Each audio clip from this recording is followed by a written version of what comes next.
আমি বলে রাখি, এটা কিন্তু কিছুদিন আগের ভিডিও। এখন আমি এডিট করে তোমাদের সাথে শেয়ার করছি।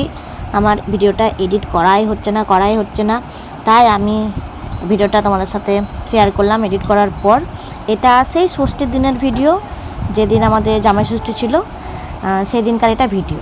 আমরা সকলে মিলে চলে গেছিলাম রাম মন্দিরে, যেহেতু আমাদের রাম মন্দিরেই ষষ্ঠী পুজোটা হয়, তার জন্য আমরা সবাই মিলে রাম মন্দিরে চলে গেছি। সেখানে দেখো অনেক লোকজন অলরেডি সবাই চলে এসেছিলো। আমাদের একটু দেরি হয়ে গেছিলো সকাল থেকে, এই বাচ্চাকে খাইয়ে এই করে তারপরে গেছিলাম রাম মন্দিরে। আর এই যে হনুমান বসে আছে, রাম মন্দির মানে তো হনুমান থাকবেই, কিছু করার নেই। আর এটা হচ্ছে আমাদের রাম মন্দির, রঘুনাথতলা রাম মন্দির। আর এইদিকে আমার এই যে ছেলে ছুটে ছুটে ঘুরে বেড়াচ্ছে। ও রাম মন্দির গেলেই এইভাবেই ছুটে বেড়ায়, কিন্তু যেহেতু হনু আছে তো তাই ওকে একটু চোখে রাখতে হচ্ছে। আর আমার বর ওকে একটু হাওয়া করে দিচ্ছে, কারণ খুবই গরম, সেদিন খুবই গরম ছিল, তোমরা জানো সেদিন প্রচণ্ড গরম ছিল। আর আমার ছেলের মাথায় প্রচণ্ড চুল হয়ে গেছিলো। আর এই যে গাছটা আছে, এই গাছটাতে আমাদের ষষ্ঠী পুজো হয়। আমরা এখানে পুজো করছিলাম। আর ভিডিওটা টুয়া করেছে, ও হাতে ফোন ছিল, ওই ভিডিওটা করেছে, তাই আমি তোমাদের সাথে শেয়ার করতে পারলাম। ওকে আমি বললাম যে তুই এদিকে এসে একটু ভিডিওটা কর, এদিক থেকে দেখা যাচ্ছে না সবাইকে।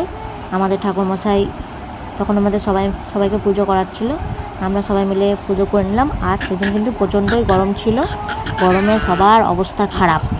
সকালের মধ্যে সেদিন কে কে রাম মন্দিরে এসেছিলে আমাকে কিন্তু অবশ্যই কমেন্টে বলবে। আমার অনেকজনের সাথে দেখা হয়েছিল, তবুও সবার সাথে দেখা হয়নি। কে কে এসেছিলে অবশ্যই কমেন্টে বলবে কিন্তু। আর এই যে আমাদের এইভাবে পুজো করতে হয়। প্রথমে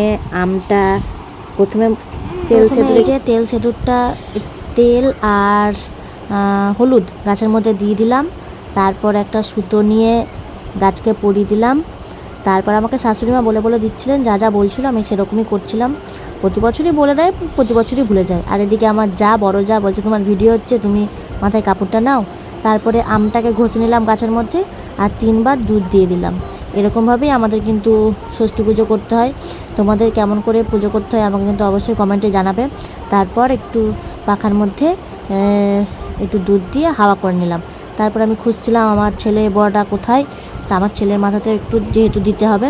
তারপর দেখলাম না, সে নাই, তাকে নিয়ে বাড়ি চলে গেছে, কারণ প্রচণ্ড গরম লাগছিল, তাই আমার ছেলে আর থাকছিল না বলে তাকে নিয়ে সে বাড়ি চলে গেছিলো। তারপরে একে একে আমার এই যে মেজো যা, বড়ো যা, আমার শাশুড়ি মা সবাই একে একে ষষ্ঠীকে জল দিয়ে দিল। ষষ্ঠীকে জল দেওয়া মানে ওই যে হলুদ তেল এইভাবে দিয়ে তারপর আমরা আমাদের কাজগুলো করে নিলাম। তারপর আমাদেরকে কি করতে হয়, মুড়ি নিতে হয় কারো কাছ থেকে চেয়ে, সেই মুড়িটা আগে আমাদের খেতে হয়। তোমাদের কি এরকম নিয়ম আছে কারো কাছ থেকে চেয়ে মুড়ি নেওয়া? আমাদের কিন্তু বাবার বাড়িতে এরকম নেই, আমার শ্বশুর বাড়িতে কিন্তু এই নিয়মটা আছে। যারা খই মুড়ি দেয় তাদের কাছ থেকে চেয়ে আঁচলে নিয়ে তারপরে সেটাকে খেতে হয়।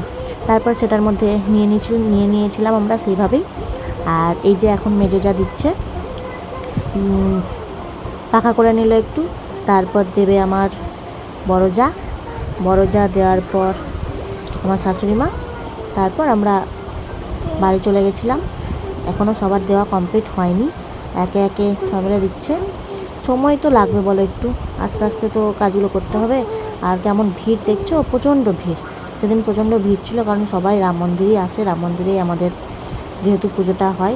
এবারে যে আমার শাশুড়ি মা দিয়ে দিচ্ছে, সুতো দিয়ে দিল।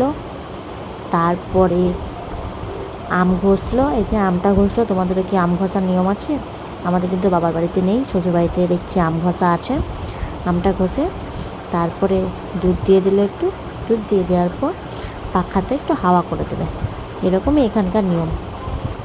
এইভাবেই আমাদের এখানে কিন্তু ষষ্ঠীকে জল দেওয়া হয়। চারিদিকে সবাই দিচ্ছিল, আমরা এদিকটা ফাঁকা ছিল বলে আমরা এদিকটায় চলে এসেছিলাম। আর এবার আমার দিচ্ছে বড় যা দেওয়া হবে। তারপর আমরা বাড়ি যাব। যখনই আমরা এদিকে দিচ্ছি, এইদিকে দেখো কি অবস্থা, এত হনু চলে এসেছে, আর ফল মিষ্টি দিচ্ছে সবাই, আর ওরা একদম গায়ের উপর চেপে